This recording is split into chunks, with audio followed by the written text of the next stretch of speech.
City cable. మా కూతురుని ప్రేమించి అన్యాయం చేసిన వారికి అండగా ఉన్న నాయకులను ఓడించండి.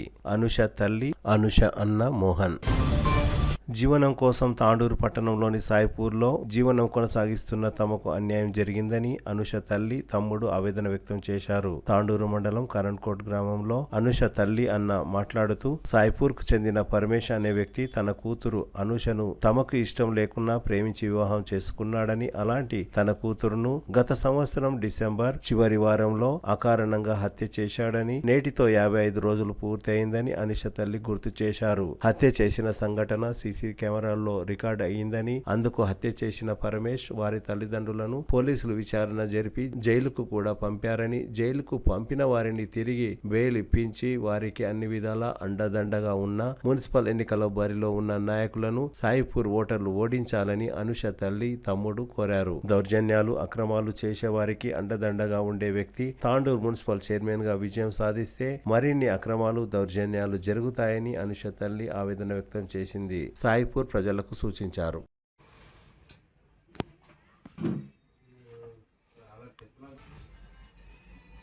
అది కరణ్కోట్ సార్. మా కరణ్కోట్కి అయితే మేము మా ఊరికి పోయినాం, బతుకని కానీ పోయినాం. వాడికి బతుకని కానీ సాయిపూర్కి పోయినాం. అదే మమ్మల్ఊరికి అయితే ఆడ కష్టం చేసుకొని బతుకుదామని పోయినాం. పోతే ఇక నా బిడ్డ అంటే ఎక్కడెక్కడ ఇదయిందో ఏం పడయిందో మాకు తెలియదు. నేను కొత్త షర్ట్లు పట్టుకొని నేను కన్నకూరు చేసుకొని నేను పోతుంటే సార్ ఇంటికాడ ఉండకుండా. ఆ పిల్లకి ఇష్టమైంది అంటే ఒకరోజు ఇట్లా అడిగితే, ఒకరోజు నేను కొట్టిన ఫోన్ దొరికింది. నేను షేన్కి పోయినా ఇంటికి వచ్చే వరకల్లా ఫోన్ దొరికింది. నాకు ఫోన్ లేకుండే ఆ పిల్ల దగ్గర ఎక్కడికి వెళ్ళి వచ్చింది నీకు ఫోన్ అంటే, గిల్లు ఇచ్చిరు అంటే అన్నది. అంటే ఎవరిచ్చిండ్రు వాళ్ళు చెప్పు, వాళ్ళని బట్టి అడుగుతారు అని అంటే ఆ పిల్ల చెప్పకపోతే వేరే వాళ్ళ దగ్గరికి తీసుకొని నీ ఫోన్ ఎవరిది ఎక్కడిది మామ అంటే నా జగన్నాథ్ అన్నట్టు అయిపోతారు. తీసుకొని పోతే అందులో ఫోన్లో చూసి మళ్ళీ ఇంట్లో ఇంకా దాంట్లో కొడితే ఆ పేరు వెళ్ళిండి. ఆ పిల్లగాని ఫోటో వస్తే ఇట్లా కాదు అట్లా కాదు అంటే నా అయిపో కూడా అడిగిండు. అంటే లేదు నాకు అయిపోయి పిల్ల ఇష్టం, నాకు ఆ పిల్ల అంటే నేను చేసుకుంటా, నాకు బేక్ ఆ పిల్ల నాకు ఇష్టం ఉన్నది, నాకు ఇష్టపడ్డా ఆ పిల్ల నేను ఇష్టం ఉన్నా, ఆ పిల్ల నాకు ఇష్టం ఉన్నది అంటే అట్లా కాదు మీ అమ్మమ్మ ఒప్పుకుంటారా అంటే అన్నాడు అయిప. అంటే ఒప్పుకోరు, మా వాళ్ళకి ఇష్టం లేదు కానీ నాకే ఇష్టం ఉన్నది అంటాను. అంటే ఇతలు వాళ్ళ అమ్మకు కూడా ఇష్టం లేదు ఇయ్యదంట, అట్లా ఆడపిల్ల జీవితం పాడు చేయొద్దు అంటే వాళ్ళు అన్నారు. నిర్మల జగన్నాథన్ కూడా అన్నారు వాళ్ళు అని. ఇక నేను బిడ్డను మస్తు కొట్టిన, వాళ్ళ ఇంట్లో కూడా కొట్టితే ఇక తెల్లారి పొద్దుగా లేచి ఆయన పోయింది నా బిడ్డ. ఎంట చూసిరా పోరా అంటాను. ఇంకా నీకు అనుమతి మైక కొడుకుపోతే వానికి దొరకకపోతే ఇక వానికి ఎరకాయిందో ఏం చేసిండో మరి. ఇక ఎరకాయ వరకల్లా ఇక వాడు కూడా లేడంట అంటాను అన్నబట్టి. వాడు కూడా లేడంటాను అంటాను. మా పిల్లగాడు వచ్చి అంటే ఈ పిల్లని తీసుకొని అక్కడ కిందికి నాలని తీసుకుని కిందికి పోయినంట. నా బిడ్డ వల్ల సార్ అసలు నేను రానంటే నా పేరు ఎట్లా బయటపడ్డది. ఇక నన్ను ఎట్లా నువ్వు ఎక్కడ పోయినా కూడా నన్ను తీసుకుపోయి లోపలేస్తారు మీ అమ్మలు, ఎట్లయినా బయటపడ్డది. నేను ఇడవని నేను తీసుకుని పోతా అని తీసుకుపోయినట్టు. ఒళ్ళన్నదంట బండి మీద ఎక్కటి కూడా ఒళ్ళన్నదంట. అసలు ఒళ్ళంటే బలవంతంగా తీసుకొని పోయి అక్కడ కిందికి అలా చుట్టాల దగ్గర పెట్టుకున్నాడంట. కిందకి నల్లని తీసుకొని కిందికి వాళ్ళ పాలేళ్ళ దాంట్లో కింద అయితే పెట్టుకొని ఇక పిల్లలేదు అంటే నేను ఆ జగన్నాథం దగ్గరికి మళ్ళీ పొద్దుగాల పోతే పిల్ల పోయింది. మామ లేదు ఎక్కడ పోయింది ఏమనంటే ఇట్లా మాట గిట్లా అంటే వాడు కూడా పోయిండటమ్మ, మళ్ళీ వాడు చేసిండొచ్చి పని పక్క అంటానని కౌన్సిలర్కి ఫోన్ చేసి కౌన్సిలర్కి ఫోన్ చేస్తే అయినా కౌన్సిలర్ నర్సింగ్లు అట్లా కాదు జగ్గు, ఒక ఆడపిల్ల జీవితం పాడు కావద్దు, మంచిగా చేస్తాం మనము అట్లా ఇట్లా అంటే మాట్లాడిపించి చేసి మమ్మల్ని నన్ను మైకని మళ్ళీ పిలిపించింది. వాళ్ళ బైకడికి పిలిపిస్తే మంచిగా నీ వేరింటికాయని ఇచ్చేదానమే కదమ్మా, ఇంటికాయని ఇచ్చేదానమే కదా అంటే అట్లయినా పటేల్ అంటే వాళ్ళు మనుషులు కలిసినాయి, వాళ్ళు మంచిగా ఉన్నారు కదా, ఇక మీ కాస్ట్ ఒక్కటే అన్నాడు ఆ పటేల్. నాకు ఇష్టమే లేదు కానీ ఇక ఏం చేస్తా, పిల్ల మంచిగా ఉంటుందేమో నా బిడ్డ అంటానని నువ్వు అంటే ఒప్పుకున్నా అని ఇచ్చినక్కడ ఇక మాట్లాడితే ఒకరోజు మాట్లాడితే తల్లి వాళ్ళ తండ్రిని పిలిపించి అయిపాడికి పిలిపిస్తే నువ్వు ఎట్లా అంటే అట్లా పటేల్ అంటాను మా తల్లి తండ్రి అని ఇక మేము ఇక మా వాళ్ళు ఒప్పుకున్నపోయి తెల్లారి మళ్ళీ తెల్లారి ఇక వీళ్ళు రాకపోయే పిల్లి ఇదివరకై రాకపోయా 24 గంటలై రాకపోయా మేము పోలీస్ స్టేషన్కి మళ్ళీ పోయినాం. తెల్లారి మళ్ళీ పోతే ఆ పటేల్ ఏమన్నాడు, మీ ఇష్టం వచ్చినట్లు చేసుకుంటారా అమ్మ, నేను చెప్తే తినకుండా నేను వద్దని చెప్పిన కదా, పోలీస్ స్టేషన్కి వద్దంటని చెప్పిన కదా అంటారని మళ్ళీ తెల్లారి ఆడికి మళ్ళీ పిలిపించారు. బాయికాడికి మళ్ళీ పోయినాం. ఇక నా కొడుకు నా అల్లుడు వాళ్ళందరూ మస్తు మంది వచ్చిండ్రు. కొట్టనికి వచ్చిండు. అదే మొగులప్ప కట్టెలు తీసుకొని లాట్లు తీసుకొని పురా మేము ఇయ్యము, మా పిల్లని ఇయ్యము, మేము చెయ్యము, ఇట్లా చేసిండు, మోసం చేసిండు, ఇట్లా ఇట్లలకు ఇచ్చి ఏం చేయాలి అట్లా ఇట్లా అంటే అందరు జగడాలు కొట్లాటలాడితే మా మీదకి ఉల్టా కట్టలు తీసుకొని లేచిండు ఆ మొగలప్ప పిల్లగాని తండ్రి. లేస్తే వాళ్ళకి ఇష్టమైంది చేద్దాం అంటే అట్లా అయితే సరే అంటే ఇక ఒప్పుకున్న మీనికి మళ్ళీ ఒక రోజు పటేల్ దగ్గరికి రమ్మంటే పటేల్ దగ్గరికి పోయి మాట్లాడినాం. నువ్వేం పెడతావు ఏం లేదంటే నాకు ఏం లేదంటాను. ఏం లేదంటే కూడా అన్ని కూడా సారు 1,11,000 రూపాయలు ఇచ్చిన 3 తులాల బంగారం పెట్టినాయి. ఏం ఉట్టిగా కూడా నేను ఇవ్వలేను అసలు పిల్లని. మంచిగానే ఉంటారు కదా చేసుకుంటే బాగుంటుంది కదా అన్నట్టు ఇచ్చిన పిల్లకు ఇష్టపడ్డది వాడు ఇష్టపడ్డాడు కదా అంటారు. చేసి ఇచ్చినాం. మంచిగా ఘనకార్యంగా పెళ్ళైంది సారు. ఫంక్షన్ వల్ల తులసి గార్డెన్లో పెళ్ళి అంత మంచిగా చేసి ఈ ఏడొక్క నెల మంచిగా ఉన్నదేమో చూడు సార్ నా బిడ్డ వాళ్ళ ఇంట్లో. అసలు ఇక తిన్నిక పోతే జగడమేనంట అత్త ఏం చేసే జగడమేనంట ఇట్లా చేసినావు అట్లా చేసినావు అని తెలియని పిల్లలకు జర తెలుసుకొని చెప్పుకోవాలి కదా సారు. దానికి కూడా 3 బిడ్డలు ఉన్నారు, పొట్ట మీద లేరనుకం లేరు అని నా పిల్లకి పని రాదు ఏం రాదు అంటే కూడా అట్లే పనికి తోలుకపోయారు, చేనుల పొట్టు తోలుకపోయారు, కలవానికి తోలుకపోయారు, మందు కొట్టడానికి తోలుకపోయారు, అన్నిటికి తోలుకొని పోయి చేసుకుంటే చేసుకోమ్మా చేయి నేర్చుకుంటే నీకే ముందర మంచిగా అవుతుంది కదంటే నేను కూడా చెప్పి నా బిడ్డకు ఇక జగడమే జగడం చూడు 20 దినాలు కాదెందుకు జగడం ఆడాలి. నా బిడ్డ ఏడ్చుకుంటే రావాలి నా ఇంటికి, నా బిడ్డ ఏడ్చుకుంటే రావాలి, నేను డాకనం చూపాలి. మళ్ళీ ఒక్క రోజు కూడా పెట్టకుంటే సారవాడు పడకవు. నా పెండ్లం నాకు కావాలి, నా పెండ్లం నాకు కావాలని ఇది ఒక్కటే అంటున్నా. లంచా కొట్టుకొని కాడిపోయిన మనవయ్య నా పిల్లని మింగి నీళ్ళు అయి కూర్చునే బాడుకోవు. ఆ బాడుకోవు కూరి చిక్ చేస్తారా ఏమేస్తారా సారు. ఇప్పుడు వాడి అమ్మ వాడి అప్ప అందరికి రాపిస్తే పేరు. నేను నా పిల్లని కొట్టినట్టు సోమవారం నాడు కొట్టినాను, ఇదే దినం నాడు సోమవారం నాడు కొడితే పిల్ల నాకు ఫోన్ చేసింది పొద్దుగలప్పుడు అమ్మ అంటానని ఫోన్ చేసి ఏమైందమ్మా అంటే ఇట్లా కొట్టిండమ్మ నన్ను కొట్టిండు మళ్ళా అంటే నేను వస్తానమ్మా అంటే వద్దంట అన్నారు. ఆ పటేల్ ఇంటికాడ పంచదేసినాడు అన్నారు. నువ్వు తల్లి రాకుండా తల్లి సంసారం ఎలా చేయనిస్తలేవు అంట అన్నారు. నేను ఎందుకు చేయను అంటే అన్నారు. సరే పోకుంటే లేదు నా పిల్ల మంచిగా ఉంటే పర్వాలేదు అంట అని ఇట్లా కూడా అనుకున్నాను నేను.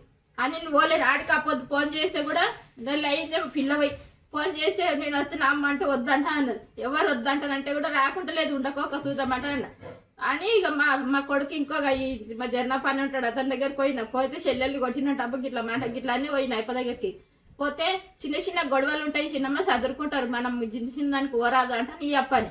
ఇట్లా అయితే కూడా గప్పు అయితే పిల్లకు నడవనిక రాకుండా ఏం రాకుండా ఎక్కడ ఇష్టం వస్తే అక్కడ కొట్టి కనీసం గింత అన్నం కోసమే చూడు సారు. అన్నంలో మన్వయ్య అన్నం కోసమే దానికి ఇష్టం లేకుండా పోయి కిడిచి పెడుతున్న బిడ్డ నా దగ్గర ఉంటుండే కదా సార్. ఇప్పుడు నా దాన నేను యాకుల నెలను చేసుకొని అడుగుకుంటుంటున్న పిల్లని అని తీసుకొని అన్నంలో మన్వయ్య అంటానంటే ఫోన్ చేస్తే ఎందుకు కొట్టిన పాటని ఫోన్ చేసి నేను అడిగితే బువా ఎక్క తక్కద వండుతుంది, మా అమ్మకి ఎదురు మాట్లాడుతుంది అంటే ఈ కాలానికి ఎవరు ఎదురు మాట్లాడని వాళ్ళు ఉన్నారు. మళ్ళీ ఊరికే చెప్పంటే కొలిసి మళ్ళీ బియ్యం అన్నదంట గిరానికే ఎదురు మాట్లాడిందంట అన్నారు వాళ్ళు. బియ్యం ఎక్కకుండా సన్న బియ్యం ఉన్నాయి, మీ దగ్గర కోపన్ బియ్యం ఉన్నాయి, సన్న బియ్యం వండండి చల్తారు ఇట్లా అట్లా ఇట్లా అంటానని వాడు మాట్లాడినాక నేను మళ్ళీ జరిసేపటికి ఫోన్ చేసిన తిన్నదా లేదా ఏమో ఏడ కొంచెం కొట్టిండేమో అనుకున్న సారు గంతగానం కొట్టింది ఎవరికెరక అని అంటే నేను పుడుకుర వేసి ఏమైనా వేసుకొని తినంట అని చెప్పినే అన్నాడు.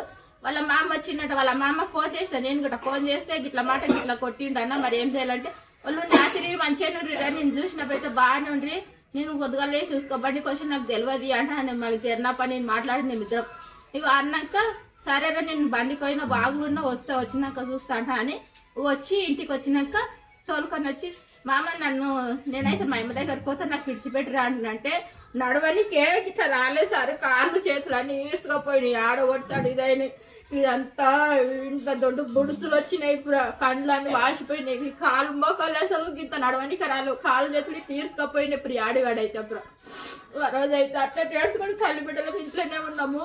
ఇంట్లోనే ఉండి 4 గంటలకు దాకా తీసుకొని పోయినా ఆదిత్య హాస్పిటల్ కాడికి తీసుకొని పోతే ఆడ చూసిండు సార్. చూసి 2 గ్లూకోజులు పెట్టిండు. పోలీస్ స్టేషన్కి ఇస్తావా అమ్మంటే ఇప్పుడు నా ఇంటి ఎవరు లేరు సార్, మా పిల్లలు రేపు గిట్ట వచ్చినాక ఇస్తాడన్నా.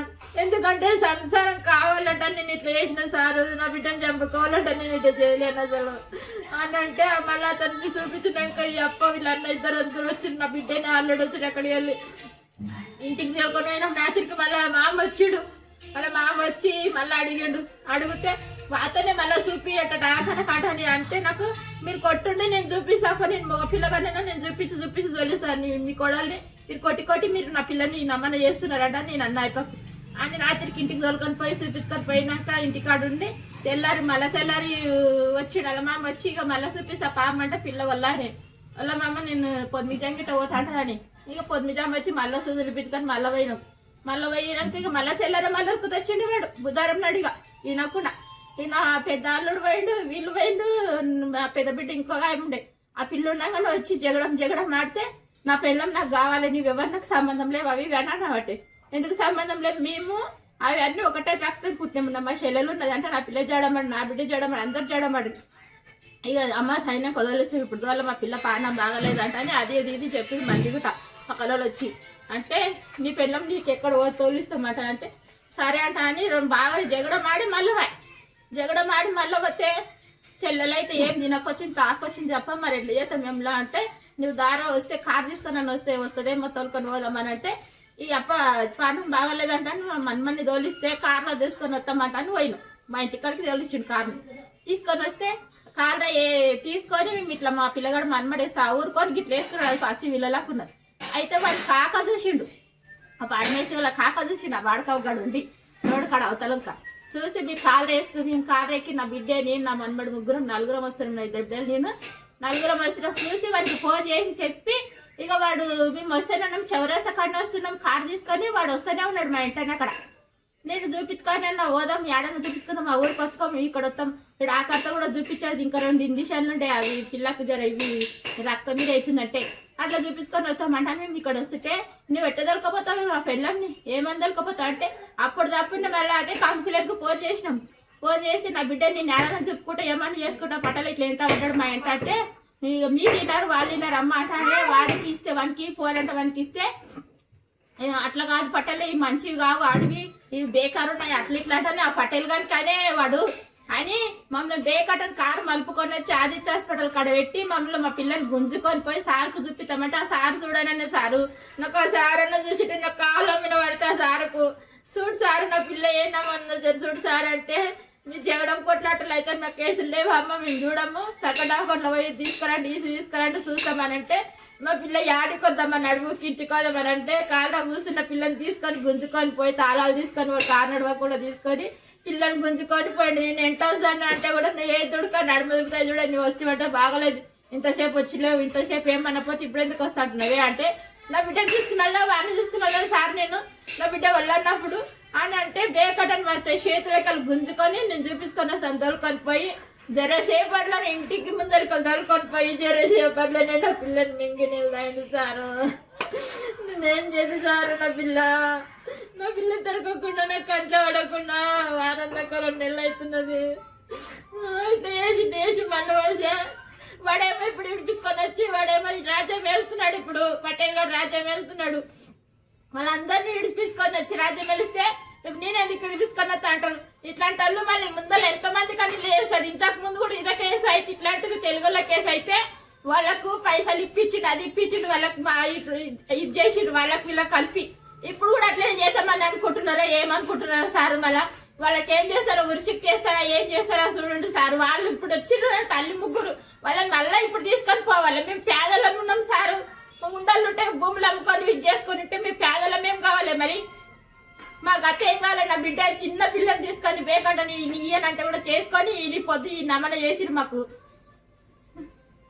మా పిల్ల లేకుండా నాకు చేసిరు సార్. ఏం చేతు నా చిన్న పిల్లని తీసుకొని ఇంత పని చేసి పెట్టే పడుకోని కడుపు మీద మనవయ్య తెచ్చి ఆది సప్ప సార్ కాడ వేసి బయట పడేసిపోయాడు. నా పిల్లని బెడ్ మీద పడేసిపోతే మా ఊరేమో కూనం బట్టి పిల్ల లేదు అంటే మా ముందరికి వెళ్ళబడి కానీ మాకు దొరకలేడు సార్. వాడు వాడుకోవద్దు దొరకకుండా వాడు పోయి ఎక్కడన్నా పోయి 1,00,000 రూపాయలు పోసి వాడి బామ్మార్దులు 1,00,000 రూపాయలు పోసి జైలు మీద అందులో ఇంగ్లీష్ పోలీస్ స్టేషన్కి వేసిండంట యాలల్ల కాడ వేసి ఇప్పుడు తీసుకొని పోయేసిరు.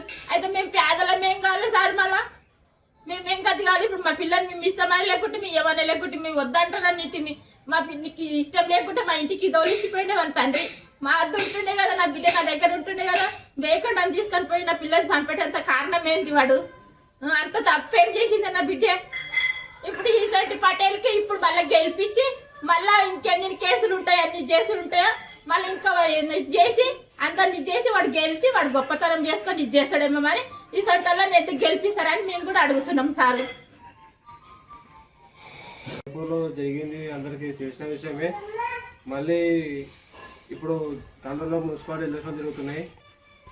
అనుష అనే అమ్మాయిని ఇంతకుముందు పరమేశ్ అనే వ్యక్తి సైపూర్లో లవ్ మ్యారేజ్ చేసుకొని కొట్టి చంపిన విషయం అందరికీ తెలిసిందే. దానికి సూత్రధారులు చాలా మంది ఉన్నారు. వాళ్ళకు హెల్ప్ చేసేవాడు కానీ ఎవరన్నా కానీ వాళ్ళకి ఇప్పుడు ఆయన ఒక పెద్ద మనిషి ఉండే మేము అతనికి పంచాయతీ కానీ వాళ్ళ ఇంటికి వెళ్ళినాం, ఎన్నోసార్లు మాట్లాడినాం. మాకు ఒక్కసారి కూడా మా తరపున మాట్లాడకుండా వానికి గుండె నిండదంత బలం వానికి ఇచ్చి వాని ధైర్యం చూసుకొని మరి మేము పక్కన కూర్చుంటే కూడా ఈరోజు వాడు వాళ్ళకి చాలా ధైర్యం ఇచ్చిండు. ఆయన ఆ వ్యక్తి ఎవరంటే కూడా చెప్తున్నా, ఇప్పుడు పట్వాల నరసింహులు అని దీపా నరసింహులు అని అతనికి 2 పేర్లు ఉన్నాయి కదా, ఆ పేరు అతను ఇప్పుడు ఎలక్షన్లో నిలబడ్డాడు. మరి అతన్ని ఆ ఊళ్ళో సైపూర్లో మొత్తం రౌడీజం ఉన్నోళ్ళకు మొత్తం చాలా బలంగా ధైర్యంగా ఉంటాడంట అతని. ఇక ఇంత వీళ్ళ కూడా అట్లా ధైర్యంగా ఉన్నందుకే ఇంత మునుపు మొత్తం వీళ్ళ చేసిండు. ఊళ్ళో మా అనుష అనే మా చెల్లెల్ని పరమేశ్ అనే వ్యక్తి పెళ్లి చేసుకొని లవ్ మ్యారేజ్ చేసుకొని అతి ఘోరంగా కొట్టి చంపడం మీరందరూ చూసిన విషయమే.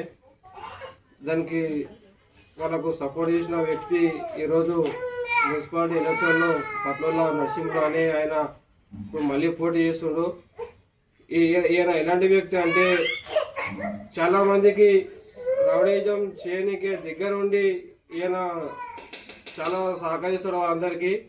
ఇప్పుడు రేపటి డేట్లో నిన్న డేట్లో మేము వెళ్ళినాము, వెళ్ళినతో మాట్లాడిన తర్వాత కూడా మాకు ఏ పాటున ఒక మా తరపున మాట్లాడకుండా అయితే కానీ పోతే పోని అని వాళ్ళకే ఎంతో సపోర్ట్ చేసి వాళ్ళ దగ్గర ఉండి వాళ్ళకు కొండంత అండా వాళ్ళ నా పక్కన ఉండని వాళ్ళు కూడా ఎంతో రెచ్చిపోయి ఎన్నో గౌరవాలు చేస్తున్నారు.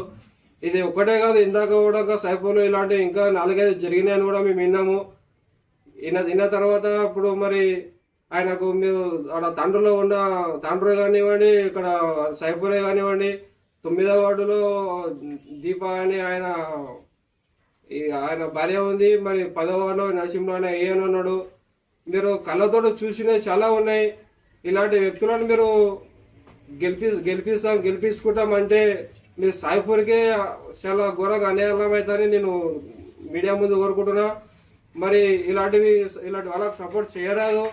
ఇలా గెలిచారనుకో, ఇలా ఇప్పుడు వీళ్ళు జైల్లో మేము ఎంతో కష్టపడి వాళ్ళకు జైల్లో పెడితే ఈయన సహకారంతో మళ్ళీ మరి వారం 10 రోజులు అవుతుంది వాళ్ళు 3 బయటకు వచ్చారు. వాళ్ళ నాన్న కానీ వాళ్ళ అమ్మ కానీ వాళ్ళ తమ్ముడు కానీ 3 బయట వచ్చి ఈయననే మీరు ఊళ్ళో ఉండొద్దు, ఊళ్ళో ఉంటే మీకు ఏదో ఒకటి ఉంటుంది, నేను చెప్తున్నా కదా, నేను చెప్పినప్పుడు మీ ఊళ్ళో రండి, నాకు కూడా ఒక పదవి వస్తుంది, ఆ పదవి వచ్చినాక మిమ్మల్ని ఎవడు అడ్డుకుంటాడు ఏమవుతుంది నేను చూసుకుంటా అని చెప్పి వేరే ఊళ్ళో వాళ్ళని పెట్టడం జరిగింది. అంటే ఎంత ఘోరంగా ఉన్నాడు ఈయన. మీరు ఇది ఒక మాటలో మీరు అర్థం చేసుకోండి.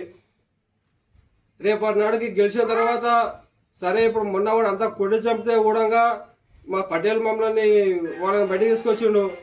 దీని తర్వాత మళ్ళీ మా పటేల్ కూడా మేము ఎవరిని ఏం చేసినా మా పటేల్ మా ఇంట ఉంటాడు, మా కొండంత అండగా మా పటేలే మాకుండు. ఆయన ఏ పైసా పరంగా కానివ్వండి ఏదైనా కానివ్వండి మొత్తం మాకు చూసుకుంటా ధైర్యం వల్ల చాలా మందికి ఉంది. నేను పోయి ఎంక్వైరీ చేసుకొచ్చుకున్నా కూడా ఆయన పేరే తప్ప వేరే ఒక్క పేరు వస్తలేదు. ఇలాంటి వ్యక్తులని దయచేసి తండ్రులో ఉన్న సైపూర్లో ఉన్న అంతరంలో ఉన్న ఈ టీఆర్ఎస్ ప్రభుత్వంలో ఇలాంటి చాలా మంది ఉన్నారు. ఎట్టి పరిస్థితుల్లో వీళ్ళకు ఓటు పడకుండా వీళ్ళకు ముందుకు రానియకుండా మీకు ఇంకా తగిన పార్టీలు కూడా ఉన్నాయి. మంచి వ్యక్తిని ఎన్నుకోండి.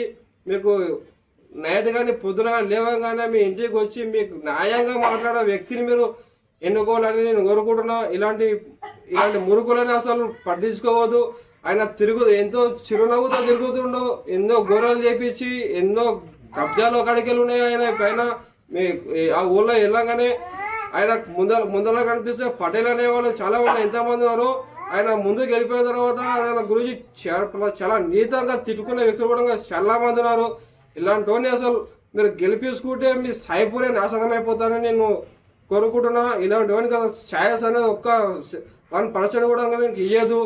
ఇస్తే మీరు సైపూర్లో ఉన్న ప్రతి యువత కూడా చాలా ఖరాబ్ అవుతుంది. వాళ్ళ అమ్మాయిలలో కూడా నేను ఒక మాట చెప్తున్నా, అమ్మ మీరు కూడా గుర్తు పెట్టుకోండి. మీ కొడుకులు కూడా ఎవరిని వెంటనో తిరిగి మందుకు బానిసాయి, గంజాయికి బానిసాయి, డబ్బులు ఏదో వానికి మీ ఇంటికి వచ్చే డబ్బు కూడా కాదు, వాని జేబు ఖర్చు తాగి రోడ్డు మీకు పోయే లోపల అయిపోయే పైసలకు మీరు వాళ్ళకి బానిసలు అవుతారు మీ కొడుకులందరూ కూడా.